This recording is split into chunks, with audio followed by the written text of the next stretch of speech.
semuanya. Video ini akan menjelaskan segala hal yang berkaitan dengan wawasan Nusantara. Simak ya. Pembahasan kami meliputi pengertian, latar belakang, keunikan bangsa Indonesia, dan esensi wawasan Nusantara. Nusantara adalah cara pandang dan sikap bangsa Indonesia mengenai diri dan lingkungannya, dengan mengutamakan persatuan dan kesatuan bangsa, serta kesatuan wilayah dalam penyelenggaraan kehidupan bermasyarakat, berbangsa, dan bernegara. Wawasan berasal dari bahasa Jawa, yang artinya pandangan, sedangkan Nusantara berarti gugusan pulau yang diapit atau berada di tengah-tengah antara dua benua dan dua samudra. Kata Nusantara sendiri secara historis bermula dari bunyi Sumpah Palapa dari Pati Gajah Mada yang diucapkan dalam upacara pengangkatannya sebagai Mahapati di Kerajaan Majapahit tahun 1336 Masehi, tertulis di dalam Kitab Pararaton. Terbentuknya wawasan Nusantara berasal dari beberapa peristiwa yang ditinjau dari latar historis, sosiologis, dan politis. Historis. Lahirnya konsepsi wawasan Nusantara bermula dari Perdana Menteri Insinyur Juanda Kartawijaya yang pada tanggal 13 Desember 1957 mengeluarkan deklarasi yang disebut dengan Deklarasi Juanda. Isi pokok deklarasi ini adalah bahwa lebar laut teritorial Indonesia 12 mil yang dihitung dari garis yang menghubungkan pulau terluar Indonesia. Dengan garis teritorial yang baru ini, wilayah Indonesia menjadi satu kesatuan wilayah. Laut di antara pulau bukan lagi sebagai pemisah karena tidak lagi laut bebas, tetapi sebagai penghubung antar pulau. Wawasan Nusantara semakin kuat setelah adanya keputusan politik negara, yakni dimasukkannya ke dalam pasal 25A UUD NRI 1945 yang menyatakan Negara Kesatuan Republik Indonesia adalah sebuah negara kepulauan yang berciri Nusantara dengan wilayah yang batas-batas dan hak-haknya ditetapkan oleh undang-undang. Menurut pasal tersebut, negara Indonesia dicirikan berdasar wilayahnya. Perjuangan panjang, akhirnya Konferensi PBB tanggal 30 April 1982 menerima dokumen yang bernama The United Nations Convention on the Law of the Sea atau UNCLOS. Berdasarkan Konvensi Hukum Laut 1982 tersebut, diakui asas negara kepulauan. Indonesia diakui dan diterima sebagai kelompok negara kepulauan. 1982 tersebut kemudian diratifikasi melalui Undang-Undang Nomor 17 Tahun 1985.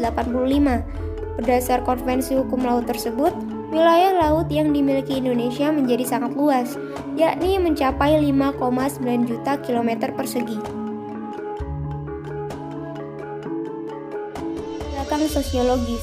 Keadaan sosiologis masyarakat Indonesia dan juga keberlangsungan penjajahan yang memecah belah bangsa telah melatar belakangi tumbuhnya semangat dan tekad orang-orang di wilayah Nusantara ini untuk bersatu dalam satu nasionalitas, satu kebangsaan, yakni bangsa Indonesia.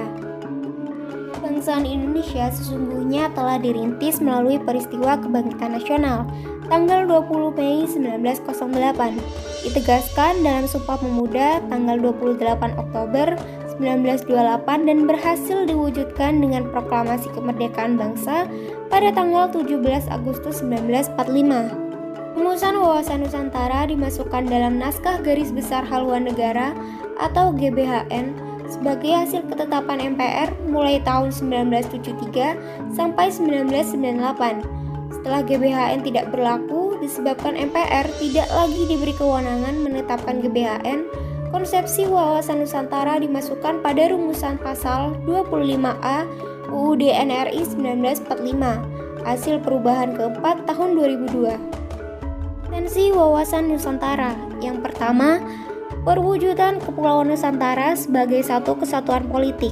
Memiliki makna bahwa kehidupan politik di seluruh wilayah Nusantara merupakan satu kesatuan politik yang diselenggarakan berdasarkan Pancasila dan Undang-Undang Dasar 1945. Yang kedua, perwujudan Kepulauan Nusantara sebagai satu kesatuan ekonomi. memiliki makna tingkat perkembangan ekonomi harus serasi dan seimbang di seluruh daerah tanpa meninggalkan ciri khas yang dimiliki oleh daerah dalam pengembangan kehidupan ekonominya.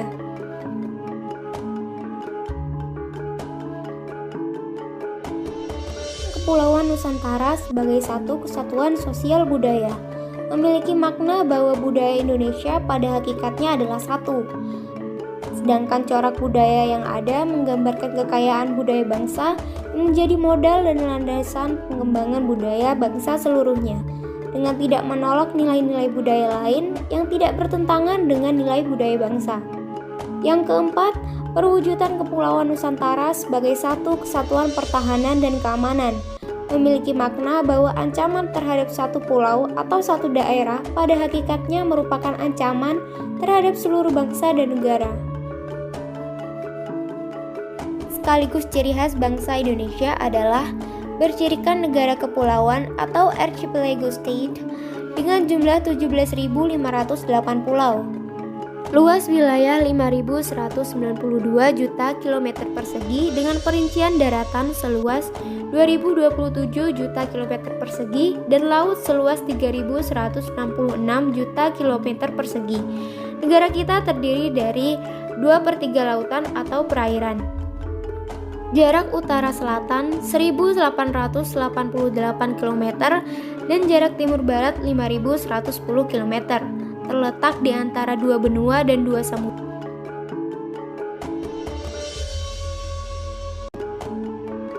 Garis khatulistiwa berada pada iklim tropis dengan dua musim, menjadi pertemuan dua jalur pegunungan yaitu Mediterania dan Sirkum Pasifik, berada pada 60 derajat LU sampai 110 derajat LS dan 950 derajat BT sampai 1410 derajat BT. Wilayah yang subur dan habitable, kaya akan flora, fauna, dan sumber daya alam. Itu dia pemaparan penjelasan tentang wawasan Nusantara bangsa Indonesia. Terima kasih dan sampai jumpa lagi.